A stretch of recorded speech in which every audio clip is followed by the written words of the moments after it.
Kemi zhvendosur në hapësirën e intervistës me mua në studio është bashkuar zëvendës Ministri i Brendshëm, zoti Stefan Çipa. Mirë se erdhët. Përshëndetje, besoj gjeta. Zoti Çipa, Ministria e Brendshme ka nisur punën sot në fakt për krijimin e një regjistri të parë dhe të plotë të adresave në vend, i cili padyshim që do të shërbejë edhe si një sistem reference, por do të na japë edhe një numër të plotë të popullsisë shqiptare.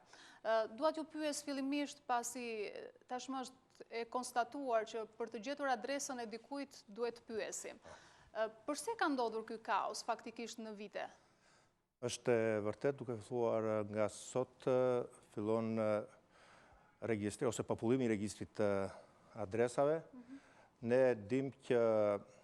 është nga viti 2010 të shtartuar regjistri kombëtar i gjendjes civile, sepse më parë kemi qenë atë regjistrin e famshëm themeltar të gjendjes civile,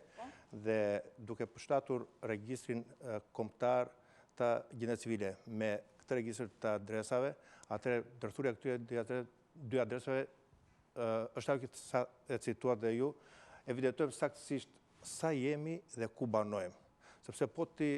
referohemi me të drejtë kryeministri zoti Rama sot tek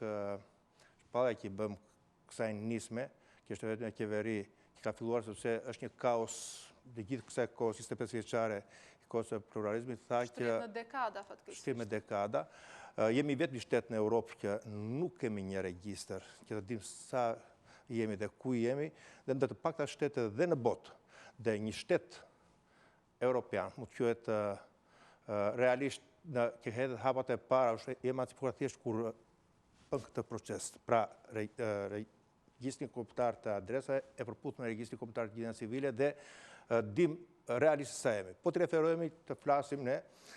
her pas here, themi jemi fillimisht tonë diku te 3 milion, pasat diku te 3 milion e gjysmë, kur realisht kemi mbi 4,4 milion. Dhe duhet të dim tani kjo popullsi sa është brenda vendit, sa është jashtë vendit, ku banon dhe çfarë adresa. Po të merremi çfarë ka ndikuar. Ka ndikuar ndarja e administrative, sepse është bërë një tentativë me një ortofoto të vitit 2007, që ka qenë, po nga 2007 fal lëvizjeve të brendshme migratore që kanë ndodhur brenda vendit, po edhe lëvizje të jashtme, ka ndryshuar shumë, vetëm me drejt po të publikojmë, të marrim një qendër, të marrim një qendër administrative, marrim bathoren ose merr shumë gjëra të tjera dhe të krahasosh janë komplet ndryshe, ka ndryshuar rreth 80% e asaj. Ndarja e administrative është e domosdoshme sepse kemi patur më parë kur kanë qenë komunat dhe bashkit vetë, se tani kemi vetëm bashkit, kemi patur rrugë me të njëjtin emër, rrugë shumë me të njëjtin emër në Pomar bashkinë e Sarandës, edhe ka qenë dhe komuna për shembull e Ksamilit, ose merr bashkinë e Tiranës dhe komuna përreth që janë bashkëngjitur. Pra kemi një njësi vendore tani me 2 rrugë me të njëjtin emër. Kështu u bë domosdoshmëri, ose kemi kur fillon numri i ndërtesave te regjistri më parshëm, ka filluar me numra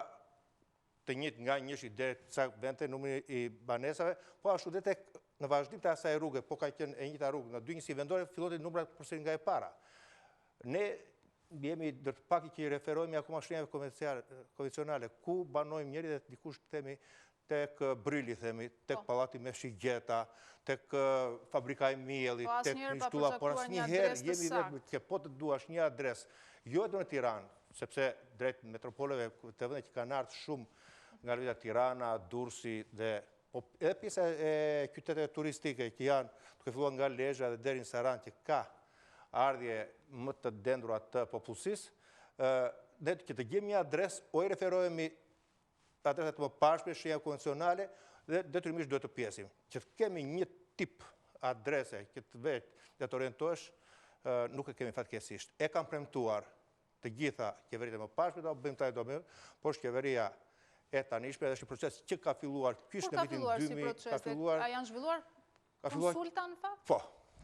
Ky proces ka filluar kyç në vitin 2015 në tetor ka dalë vendimi i qeverisë, muajin gusht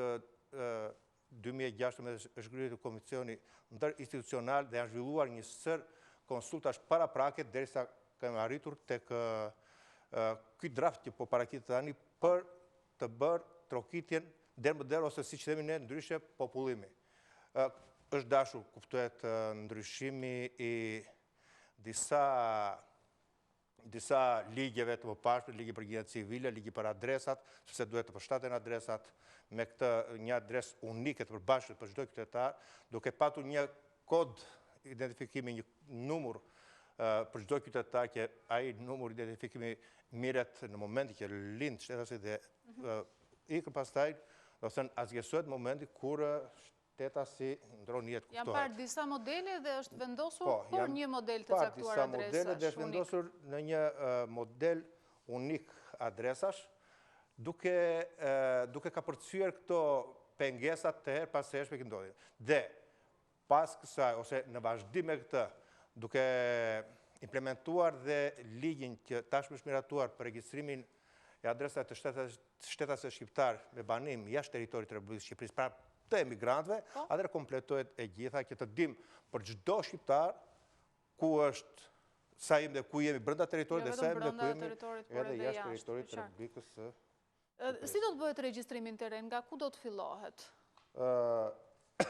Regjistrimi në teren, duke filluar që nga dita e sotme, do bëhet, pra janë rreth 1200 regjistrues, ky është projekt që implementohet bashkarisht nga Ministria e Punëve të Brendshme, që kemi sa drejtorin e përgjithshme të gjinat civile, edhe nga OSHE-ja, sepse edhe ata ka një projekt të përbashkët për të bashkuar të dyja këto projekte bashkë, sepse i shërben të njëjtit qëllim. Atëherë këta 1200 regjistrues që tani kanë mbaruar gjitha procedurat do fillojnë në bazë të adresës që fillohet, që është numri bulevardit, rrugës, rrugicës, sheshtot e parkut, numri ndërtesës, numri hyrjes, numri apartamentit, emri qytetit ose fshatit, emri njësisë administrative, kodi postar dhe emri bashkisë. Pra ky do të jetë modeli. Ky do jetë modeli që do bëhet. Do vjen, ka një formular tip që do ta plotësojnë qytetarët dhe duhet është shumë e rëndësishme për ky proces shumë i thjeshtuar. Për 6 muaj, po brenda 6 muajve, që është një detyrim ligjor i çdo qytetari, është falas. Pastaj fillojnë, pra është proces falas. Bile po të shikojmë edhe të ndryshime që ka ndodhur e Kameratu Parlamentit për gjinat civile, edhe regjistrimet e qytetarëve të lindjeve të tjera, do ketë një farë amnistie për një periudhe që të regjistrojnë, pastaj më pas 6 muajsh atëherë është një detyrim i shtetasit, do ketë dhe penalizime që i detyron shtetasit për dhe me gjoba. Detyrimet e gjobat të jenë për të detyruar shtetasit për të bërë detyri që ka çdo shtetas, për të evidentuar se ku banon. Ka shumë përfitime. Ka përfitime në sistemin shëndetësor, jep një informacion të saktë mbi numrin e shtetasve dhe vendbanimin e tyre, planifikim më të mirë të territorit, ka përfitime në sistemin shëndetësor, sepse duke ditur adresat ku ka, mund të orientohet edhe për të konsultoria fëmijë për të vartur pranë fëmijëve ku e kanë adresat, kemi në sistemin arsimor, sepse ka shumë raste që kemi shkolla, sidomos në zonat rurale, ishtë zona rurale para që kemi shkolla pa nxënës, kur ka në zonat urbane ka përqendrim të madh të nxënësve dhe shkolla me turne. Pra, bën një planifikim të rregull, ka një planifikim sidomos tek regjistrimi i emigrantëve që janë larg dhe një përfitim në sistemin tatimor, me të gjitha njerë që të vjelim detyrimet që kemi ndaj shtetit, duke ditur ku jemi dhe ata persona që kanë të ardhura më të pakta do paguajnë më pak, ata që kanë të ardhura më të shumë detyrimet paguajnë më shumë, por ka dhe një përgjithësim të tarifave vendore, për shembull një emigrant që është i regjistruar ose është i pa regjistruar edhe këtu, edhe në emigracion, atë paguan 2 fish tarifa vendore, paguan taks pastrimi, për shembull po të jetë, ose taks gjelbërimi, edhe në adresën brenda vendit, edhe aty ku banon. Kur tani duke ditur adresën kryesore të paguajë gjysmën e këtyre tarifave. Po ka shumë probleme në sistemin gjyqësor dhe me radhë deri tek te listat e zgjedhësve. Pra do ikin ato 99 ato regjistra me kod 9988 çfarë janë ato që nuk dihet adresa e qytetarëve. Dhe derisa të arrijnë tek votimi, tashmë është përcaktuar data e zgjedhjeve dhe kanë dalë dhe listat paraprake. Ky proces Apo është në këto ndihmë? adresa, ky proces tek që po hartojmë tani, do bëjmë që të kemi lista sa më të sakta të zgjedhësve, sepse do vazhdoj, që të kemi sa më pak të shmangur manipulimet dhe dublimet dhe ato adresat me kode të përgjithshme, derisa të arrihet pastaj me mbarimin e këtij, për mua unë kjo reformën kryesore në sistemin e adresa që është bërë në këto 25 vjet, ne akoma i referojmë me adresat të sistemit të kaluar. Në këto 25 vjet nuk është bërë asgjë, pavarësisht se ka patur projekte, janë abuzuar me qeveritë e mëparshme, por gjëja konkrete tani po fillon dhe do ketë shumë përfitime, unë përmenda disa, por deri tek votimi pastaj shtetësve që janë me banimi jashtë të vendit, i thash pastaj shëndetësia në sistemin e kuptohet, prandaj bëjmë me OSHE-n për të ditur, do thënë të iki ajo që të tjerë hargjojnë energji elektrike dhe të tjerë mu të pagu ato faturimet e forfe, por duke ditur adresën, punojësi OSHE-s vetë shikon kontaktore i aty dhe paguan. Ka problem pastaj deri tek sigurimet shoqërore që mund të vej për të marrë pensione të tjera dhe me radhë të gjitha. Ku qëndron vështirësia më e madhe e këtij procesi? Ky është një proces i thjesht në këtë, po të ketë angazhimin qytetar nga çdo shtetës i Republikës Shqipërisë për të deklaruar në mënyrë vullnetare dhe duke u bërë të qartë të gjitha çfarë përfitojnë, nuk ka vështirësia më e madhe, ne jemi duke është proces që bëhet bashkarisht midis këtyre regjistruesave, pushteti qendror dhe pushteti vendor. Pushteti vendor ka një rol të madh në këtë, drejtoritë e urbanistikës të pushtetit vendor, sepse bëjnë ato kanë planet e zonave urbane siç i kanë për të bërë emërtimin e rrugëve që kanë këshillat bashkiake, pas edhe numrin e zonave pas kësaj adrese për bizneset. Ka njerëz që mundet të mos i deklarojnë për shembull vetë tek njëri që ka deklaruar një adresë do të shmanget dhe kjo të janë vështirësira që mund vetë pastaj pasi që kur vetë troket ka një që nuk e hap ose nuk do të përgjigjet këtij regjistruesi të çojmë ose kjo si gjeni një adresë do të jam për shembull mund të thotë që jam unë erdha për të ajrosur këtë banesë sepse është një emigrant e tjera që këtu pastaj prandaj angazhohet edhe policia që njerëzit janë të detyrueshme për ta deklaruar adresën, sepse po të referojmë të dhëna që kemi tani i bie që pra të marrim të dhënat e banesat e regjistruara dhe popullsisë të regjistruar me këtë i bie që në një apartament banojnë 20 ose mbi 20 persona. Kuptohet që kjo evident do bëjë një evidentim të saktë, me evidentim të saktë të pronave, ndihmon dhe në sistemin gjyqësor për shembull. Nuk do ketë më. Po në sistemin gjyqësor si ndihmon? Shumë gjyqe, ne e dim, sidomos për emigrantët e tjerë, po edhe për shtetat shqiptar që janë këtu, bëjnë në mungesë të palës, sepse palës nuk i gjetet adresa. Nuk do ketë më gjyqe në mungesë të palës, sepse po vure dhe ketë detyrimin për të regjistruar, atëherë i gjetet adresa dhe nuk do ketë njeri pa adresë, do ketë njeri të pa evidentuar se ku banon. Qartë, është një proces që do shërbej vetëm për mirë. Zoti Qipa, duat ju pyes pak edhe për situatën e sigurisë në vend. Në vlerësimin tuaj,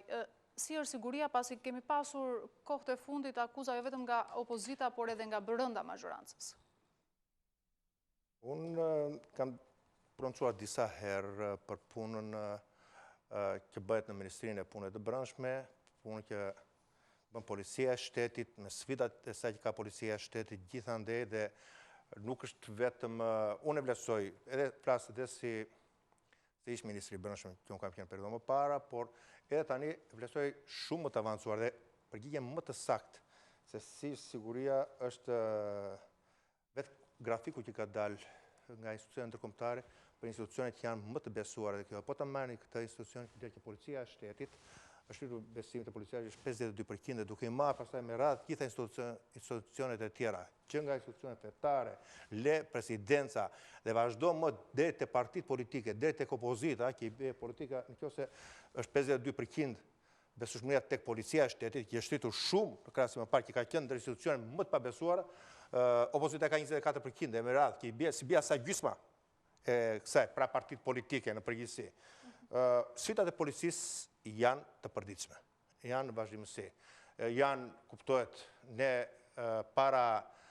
2-3 ditësh kemi qenë analizë dhe policisë së shtetit që e zhvilluam këtë vite, kemi zhvilluar në qytetin e Beratit, dhe duke ditur që 2 vitet e fundit kanë qenë vite sfidante, kanë qenë vite që ka patur numrin më të vogël të vrasjeve, dhe 2015 dhe 2016. Numrin më të madh të azgjësimit të bimëve narkotike. Dhe po të marrë dhe këtë, nuk e japim këtë vlerësim ne, por e japim dhe partnerët ndërkombëtar. Dhe doja të përmendja besueshmëria e partnerëve ndërkombëtar ndaj policisë së shtetit, ndaj Ministrisë së Punëve të Brendshme, ndaj ministrit Zoti Tahiri, ministrit të Punëve të Brendshme, ka qenë duke u rritur. Vetëm po të kujtojmë, para një jave ka qenë një vizitë të suksesshme ministri i Brendshëm i Austrisë. Dhe media, opinioni publik ka parë se çfarë vlerësimi kishte ministri austriak, presim pas disa ditësh ministrin francez të Punëve të Brendshme. Është komisioner për sigurinë zoti Avramopoulos, që ka dhënë vlerësime pozitive për gjitha. Dhe unë kam qenë në disa delegacione që kam qenë vetë nga partnerët ndërkombëtar ka vlerësime të drejta për punën që bën policia, për punën që bën Ministria e Brendshme, për punën që bën ministri i Brendshëm zoti Tahiri. Por përkundër këtyre që sapo ju anoncuat, ka pasur sot akuza nga ministri i shkarkuar i drejtësisë Ylli Manjani për ministrin e Brendshëm Sajmir Tahiri, por edhe për shefat e policisë, se nuk kanë arrestuar në fakt Klement Balilin, të shpallur në kërkim nga Interpoli, dhe sipas ministrit Manjani, ky ka qenë një fakt në dieni edhe të partnerëve tanë aleatëve ndërkombëtar, cilët i kanë kërkuar kryeministrit shkarkimin e ministrit të Brendshëm, po këtyre akuzave si u përgjigjeni, zoti Çipa? Unë, zoti Manjani, ndoshta ka burimet e tij, po i them që unë ato kisha situata më lart. Partnerët tanë ndërkombëtar janë edhe ministri i Brendshëm austriak dhe ministri francez dhe zoti Avramopoulos, dhe vizita e suksesshme e sekretarit të Brendshëm të Landit të Bavarisë kishte para disa ditësh, ju thash për ministrin Tahiri, me vlerësime unë kam qenë të takimi që kemi patur me ministrin e Brendshëm para disa muajve në të Greqisë dhe me radhë, që vlerësojnë punën dhe arritjet e policisë. Në lidhje me, unë prandaj përmendja sfidat e përditshme që ka policia me krimin, me narkotikët, dhe nuk është gjendja emergjente se si e ka publikuar dhe më shpejt. Në fakt, a gjendje emergjente dhe sot ka deklaruar që shkarkimi i tij ka ardhur për këtë arsye, për problemin e kanabisit. Po të flasim për gjendje emergjente dhe ti referohemi partnerët ndërkombëtar, ja, një pasojë e partnerët ndërkombëtar është kjo, që për kanabisin nga ca janë bërë nga fluturime që ka bërë Interforca italiane, që monitoron vendin tonë, vetëm për kanabisin, thash për bimet e azgjësuara janë disa më të mëdha, dhe po të them që nga ato që janë evidentuar, bie 99% janë azgjësuar, të atyre që janë evidentuar, jo të atyre në total. Është e qartë dhe Kështu këtë që që thoni ju unë dhe vlerësoj pozitivisht dhe sfidën e policisë edhe për arrestimin e personave që janë kërkim, kuptohet janë vende shumë më të zhvilluara dhe ka patur trafikantë, personel, po shumë shpejt, kur flas shumë shpejt, kushdo shkelës i ligji, kushdo i kërkuar dhe i shumë kërkuar, pal punës e policisë, po s'është vetëm puna e policisë, sepse janë njësër edhe organizma ose inteligente, ligjzbatuse, që bëjnë në funksion të këtyre zbulimit të elementit kriminal, dhe shumë shpejt ka besim që kushdo vjet para drejtësisë. Zoti Çipa, është e qartë ju datë rezultate për kanabisin. Megjithatë, në këtë studio, ministri i Mjedisit Lefter Koka para pak ditësh ka akuzuar shefin e policisë së Durrësit si të përfshirë në organizim dhe kultivim të lëndëve narkotike. Nuk këtyre akuzave jo shefin e policisë Durrësit i thonë jo, por në përgjithësi drejtorat e policive të gjitha qarkeve. Unë të punoj me ta, doja të përshëndesja për punën që kam bërë, do të thënë që bëjnë strukturat e policisë për azgjësimin e kësaj dhe absolutisht në qoftë se ka kushdo qoftë, në qoftë se ka akuza konkrete, janë të mos bëjnë publike në media, ka organet të vend ti denoncojnë absolutisht, bile mund të t'i qonin dhe para, se kanë me bidis kolegëve, mund dhe t'i relatojnë dhe s'ka pse t'i nxjerrin në media, në vlerësimin tim. E ndihmojnë punën shumë të tepër duke bërë denoncimin ligjor, janë organizmat të tjerë pastaj që vlerësojnë, në procesin vetë angazhimi dhe mendojni punën që ka bërë policia kur ishte periudha e kultivimit dhe azjasimit të kanabisit, bile puna e policisë vazhdojmë dhe tani, të bashkëpunim me polici partnere që ne kemi, vazhdojmë për pengesën e trafikimit të kanabisit. Ne kemi shumë, ka rezultate, ka shumë personat të ndaluar dhe të arestuar, dhe po punojmë për ditë me sfidat që ka policia në vazhdimësi. Zoti Qipa, faleminderit. Faleminderit dhe juve. Të nderuar miq, faleminderit dhe ju që qëndruat me Ora News. Bashkë mirupafshim.